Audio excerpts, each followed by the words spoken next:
नमस्कार मित्रांनो, आम्ही बैलगाडा प्रेमी या युट्यूब चॅनल मध्ये मी तुषार रामदास सर्वे आपणा सर्वांचं मनपूर्वक स्वागत करतो। बैलगाडी क्षेत्रातील अत्यंत महत्त्वाचा पार्ट म्हणजे जॉकी।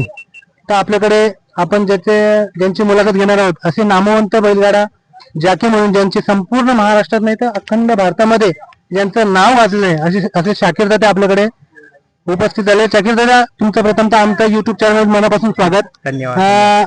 दादा, वरती तर आम्हाला कधी यायला वेळ मिळत नाही। हो, आता तुमचं कर्जत तालुक्यात प्रथमतः मनपूर्वक स्वागत। दादा, कशा प्रकारे नियोजन केलेलं आहे? नियोजन चांगल्या पद्धतीने आहे। वासराचीच गाडी आहे। आता प्रथमतः आमदार महेंद्र शेठ थोरवे यांच्या वाढदिवसानिमित्त इतकं भव्य दिव्य बैलगाडा शर्यतीचं आयोजन पहिल्यांदा हे कर्जत मध्ये झालेलं आहे आणि 3 फेऱ्यांचं। त्याच्याबद्दल शाकीर दादा काय सांगाल तुम्ही? कारण मैदान फार एकदम सुंदर आहे मैदान, चांगल्या पद्धतीने पण चालू आहे मैदान। आज आपली किती नंदी आले शाकीर दादा? आज एकच नंदी आणते आपल्या पहिल्यांची नाव शाकीर दादा, तुमचा राजा झाला, सम्राट, चिमण्या, हे अजरामर नावं झालेली आहेत। त्या बैलांनी गतीच्या जीवावर आम्ही तुमचे खूप व्हिडिओ बघतो, तुमची प्रसिद्धी खूप मोठी आहे आणि तुमच्या प्रत्येक मैदानामध्ये काही वेळेला 2-2, 3-3 मैदानात बैल गुलालात राहतात। इतके बैल तुम्ही घडवली, त्याबद्दल काय नाव आहे ना? राजा, सम्राट, चिमण्या, तिन्ही नंदी मुळेच नाव झालेलं आहे आपलं। आज महाराष्ट्राला काय आहे ते तिन्ही नंदी दाखवून दिले, तिन्ही नंदी। आणि त्याचं आजचं नियोजन कोणी केलं आणि कशा प्रकारे? आजचं नियोजन आपले देवदास महाराज 11-11 सरकार। दादा नमस्कार, तुमचं हार्दिक स्वागत आमच्या युट्यूब चॅनल मध्ये। दादा, काय बोला आजच्या नियोजनाबद्दल, काय सांगाल?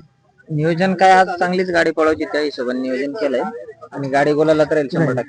आणि बैलांची नावं काय आहेत, म्हणजे कोणाकोणाचं नियोजन आहे? शंकर आणि गणाभाऊ। शंकर आणि गणाभाऊ आजपर्यंत कधी एकत्र पळाली होती का ही जोडी? नाही, शिकायला कारण घासूनच प्रत्येक मैदानला तिकडं, त्याच्यामुळे आज तिकडं शिकायला पळणार होती पण त्याच्या अव्वल डायरेक्ट मैदानात पहिल्यांदाच पळते म्हणजे? पहिल्यांदाच पळते 3 फेऱ्यात। आणि दादा, यापुढे बिनजोड मध्ये मुंबईमध्ये पळवण्याची काही इच्छा तुमची? बिनजोडला पळणार ना शंकर? शंकर पळताना चांगली गाड्यात पळणार तो पण टॉपला। आणि दादा, गटाला कसा स्पीड लागला होता? चांगला स्पीड होता गटाला पण। किती नंबर गटामध्ये आणि किती तासात होती? 40व्या गटात होती, 5 नंबर तासाला। हातामध्ये गट पास केलेलं? हा, गाडीलाही पळत होती पण ड्रायव्हरने गाडी नाही हाकलली। आता शेमीला गाडी हाकलणार ड्रायव्हर। नाही, शाकीर दादांचं नाव अख्ख्या महाराष्ट्रात माहिती आहे। एकदा ते गाडीवर बसल्यानंतर गुलाला ठेवण्याचा परिपूर्ण कुठलाही ड्रॉप येत नाही, शाकीर गोलाला ठेवणार ते आज। तसेच तुम्हाला पुढच्या वाटचालीसाठी खूप साऱ्या शुभेच्छा आणि तुम्ही आमच्याशी बोलल्याबद्दल खरोखर आम्ही तुमच्या मनापासून शुभेच्छा देतो। असेच तुमचे सर्व बैल जेवढे नंदी आहेत तुमचे कायम टॉप मध्ये राहू आणि गुलाल राहू, ह्या आमच्या चॅनल कडून तुम्हाला सदिच्छा। अखंड महाराष्ट्रात प्रसिद्ध आहे घोडकरांचा सर्जा आणि लखन ही जोडी गटपास केली बबलू चाचा तुम्हीच, त्याबद्दल काय सांगाल महाराज तुम्ही? ती पण गाडी टॉपचीच पळती, चांगली गाडी पळती। टॉप पण नंदी टॉपची, नंदी टॉपच्या असून जॉकी टॉपचा असणं जरुरी आहे आणि कधी धप्पा देईल भल्या भल्याना गार करण्याच्या जॉकी मध्ये अशी त्याच्या तुमच्यामध्ये ती जादू आणि झलक आहे।